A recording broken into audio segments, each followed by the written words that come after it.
მოგესალმებით. დღესდღეობით ძალიან აქტუალურია და ძალიან ბევრს საუბრობენ განსაკუთრებით ამერიკულ საინვესტიციო საზოგადოებაში, რომ სტაგფლაციას აქვს ადგილი და იქნება და ეს წიფდება ძალიან ესეთი მძიმე სტაგფლაციო. ძირითადად ეს გამოწვეული იქნება ეს ნავთობის ფასებიდან, ინფლაციიდან.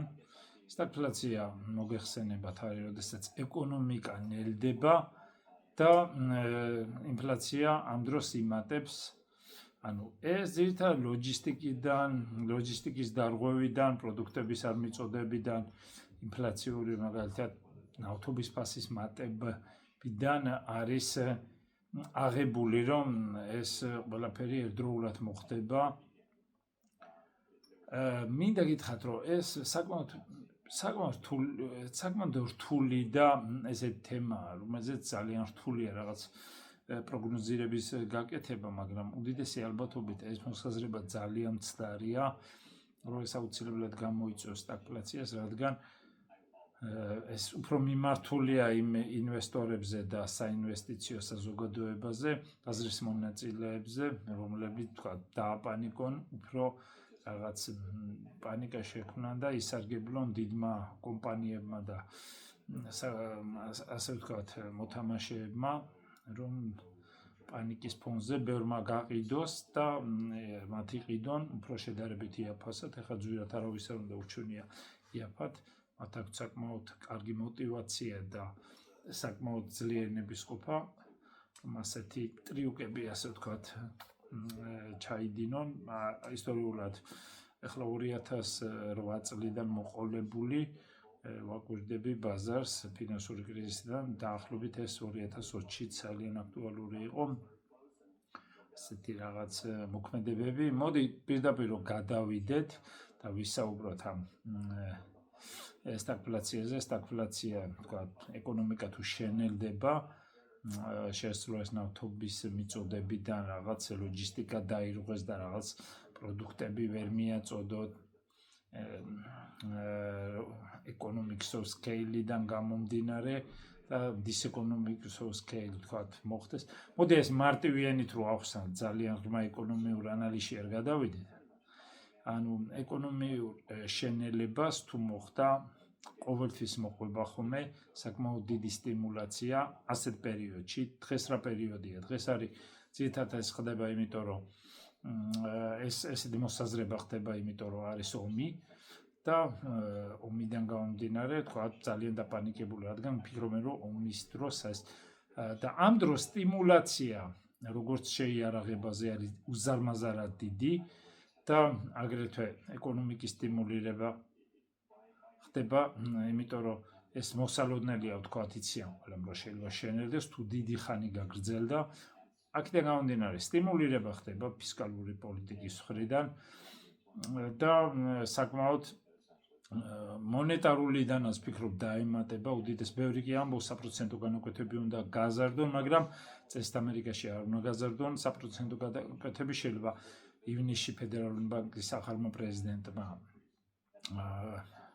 არაფერი იქნას, დატოვოს უცვლელი, ან შეამციროს, თუმცა ბევრი ფიქრობს, რომ გაზრდის, იმიტომ რომ ფიქრობენ ინფლაცია აიწევა. დღესდღეობით ინფლაციის რისკები არიან, მაგალითად ჩემს უკან ადამიანი საუბრობს ძალიან გამოცდილი, რომელიც ფიქრობს, რომ ინფლაციური რისკები მოტოკილია და ეს ძალიან უნდა პანიკდებით, უკლევადაზე შორტ პერიოდზეც კი მოტოკილია, ასე საუბრობს. აქედან გამომდინარე, ახლა ფედერალური ბანკის პრეზიდენტი რომ ამბობს, რომ დიდი რისკები არ არის, შეიძლება შეცდეს, როგორც მაგალითად 3 წლის წინ შეცდა, როდესაც ტრანზიტორული ეგონა ეს ინფლაცია და უფრო სისტემური ძალიან რთული იყო, თუმცა ამ ეტაპზე ვფიქრობ, რომ ეს ადამიანი უდიდესი ალბათობით მართალია, თქვათ, ინფლაცია მორჩა. ხო, არ იქნება ისეთი დიდი რისკი და თქვათ, გამოდის სტაგფლაციას სჭირდება სტიმულირება ეკონომიკის, რასაც აკეთებენ და ამერიკელებს არ შეშლებათ ამის გაკეთება, პლუს დაფინანსება შეიარაღებაზე და იმ ყველაფერზე ომზე ძალიან დიდი მიდის, აქედან გამომდინარე არც მგონია რომ ეკონომიკა შენელდეს და დღესდღეობით ძალიან მყარ მდგომარეობაშია.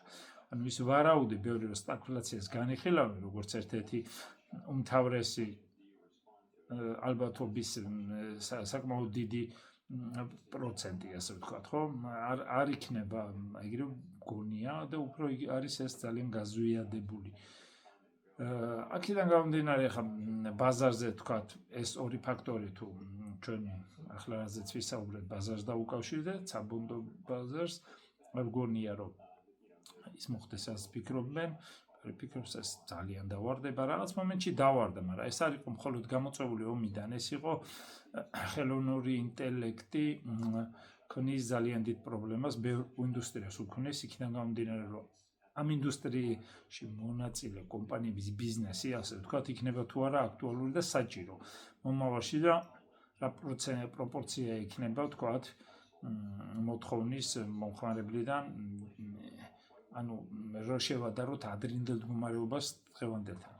აი ახლა ხანს Nvidia-ს ხელმძღვანელი საუბრობდა, შეიძლება soft კომპანიებს შეუმცირდეთ მარჟები, მაგრამ თვითონ ბაზარი საკმაოდ დიდი იქნება, უფრო დიდი ვიდრე ქონდა და აქედან გამომდინარე ფლაციაში არის და ფიქრობ, რომ ესაც ხელოვნური ინტელექტი რომ ესე ძალიან ცუდ დღეს ჩაყრის კომპანიებს, ბევრ კომპანიაზე, რომლებიც საკმაოდ დაიკლეს, არ იყო, ფიქრობ, თლად მართებული.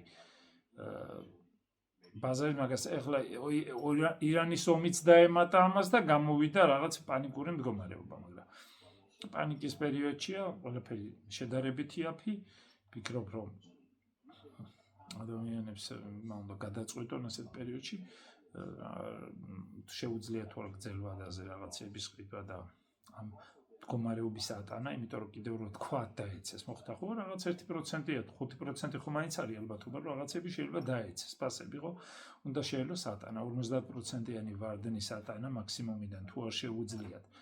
ინვესტორებს ჯობია ხელი არ მოკიდონ, იმიტომ ძალიან განცდები ელით. აქედან გამომდინარე ეს რომ მიმოვიხილოთ, ხო? რაღაც მომენტში სტაგფლაციის რისკები გადამეტებულია, გადაჭარბებულია. ფედერალური ბანკის პრეზიდენტის საუბარს გუშინ უსმენ, რამოდენიმეჯერ უსმინე და მას აქვს ის აზრი, რომ ფაქტიურად ინფლაციას მოტოკილია. აქედან გამომდინარე, ახედავ დიდ რისკებს და ომიც სავარაუდოდ ეს სრუტე გაიხსნება და არც ნავთობის ფასების ძალიან დიდი ხნის განმავლობაში მაქსიმუმზე არ. აი ეს არის რაღაც ალბათობით ვსაუბრობ. გარანტია აქ არ არსებობს, აქ ყოველთვის არის რაღაცა ალბათობით. ყველაფერი ხდება ალბათობით.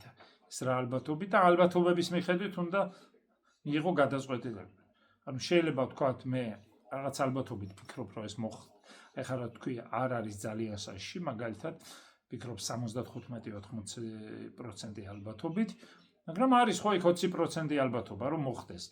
ეგ განიშნავს, რომ ამ მომენტში თვლი, რომ 100 ალბათობაა, თუმცა შეიძლება 20% უფრო სწორი იყოს, მაგრამ ალბათობების მიხედვით ასე მგონია. აქედან გამომდინარე, სტაგფლაციაზე ვისაუბრეთ, ინფლაციაზე, სტიმულირება იქნება საკმაოდ, ბაზრებით საკმაოდ კაი კორექცია გააკეთეს უკვე, ფიქრობ, რომ რაღაც მომენტში ეს ყველაფერი ესე ნეგატიური ეიფორია, პანიკა უფრო არის გადაჭარბებული და ყველაფერი თავის ადგილს დაუბრუნდება და არავინ არ იცი, შეიძლება ახალი მაქსიმუმიც ვიხედოთ წელს, არ ვიცი. შეიძლება ძალიან ოპტიმისტურად ვარ ამ ეტაპზე განწყობილი, არ ვიცი, მაგრამ ყოველთვის რაღაც კონტრარულ ვარიანტს თუ ხედავ, რომ ძალიან ბევრი ადამიანია ძალიან პესიმისტური, აი ისეთი პესიმისტი იყო ბოლო პერიოდში, რომ არ ვიცი, ეს 70-ათაც კი უნდა დაცემულიყო ბაზარი. თუმცა გაუძლო ეკონომიკა ნორმალურ მდგომარეობაში, ინფლაცია თუ მოტოკილია, ეკონომიკის სტიმულირება გაგრძელდება, სტაგფლაციის რისკები ფიქრობ ამ მხრივ დაბალია. აქედან გამომდინარე ბაზარზეც საპროცენტო განაკვეთებს ფედი თუ არ გაზდის და მჯერა არ გაზდის, მაგ შემთხვევაში ან უცურეს დატოვებს შეიძლება შეამციროს, უფრო უნდა შეამციროს წესით ფედერალურ თუ მაგალითად ფიქრობენ რომ ეკონომიკა უნდა შენელდეს, გავიგე რომ ინფლაციაზე ფიქრობენ, ინფლაციაზე ამბობს არ უნდა აღარ გაიზრდება, დიდი ალბათობით რაღაც დიდი რისკები არ არის, ხო? და თუ უნდა შენელდეს, მაშინ შემცირება საპროცენტო განაკვეთების უფრო ლოგიკურია ვიდრე მაგალითად გაზდა. ხო, აი რაღაც მომენტში ამის გამოცდილება უნდა გქონდეს, რომ რაღაცები დაიჭირო და ლოგიკურად მიყვე. თუმცა არავინ არ იცის ზუსტად რა მოყვება, მაგრამ ეს ის პოზიცია, რაც ამ წუთას ფიქრობ, რომ ყველა ეს დიდი ალბათობით ეს იქნება ეს მოხდება ასე გონია. ხო, აი ეს მინდოდა თქვენთვის, რომ საქართველოში ძალიან ბევრს საუბრობენ. ეს ინფლაცია, ეს ნავთობმა, ეს ძალიან ეს ჯერადი მატება საერთოდ თუ ძალიან დიდხანს გაგრძელდა ომი შესაძლოა მართლა საკმაოდ დააზიანოს ეკონომიკა, მაგრამ არ მგონია ეს ძალიან დიდხანს გაგრძელდა. თუნდაც ის რომ საუბრობდნენ იმის თელასი ელექტროენერგიის ძალიან ცუდია რომ გაიზარდა, მაგრამ ესა დიდი ინფლაციას მცირე ინფლაცია შეიძლება რაღაც ინფლაცია როგორ იცი ერთჯერადის და არ ნიშნავს ინფლაციას. ინფლაცია არის თანმიმდევრული რაღაცა პერიოდზე ფასების ესეთი ჯიუტი მატება, ასე ვთქვათ. ინფლაცია ერთჯერადი მატება არ იქნება როგორც ინფლაცია. აი ზუსტად ეს მინდოდა ეს მიმოიხილე საქართველოსაც შევახე. ეს არის ზუსტად რაც მინდოდა მესაუბრა. მადლობა. კარგად.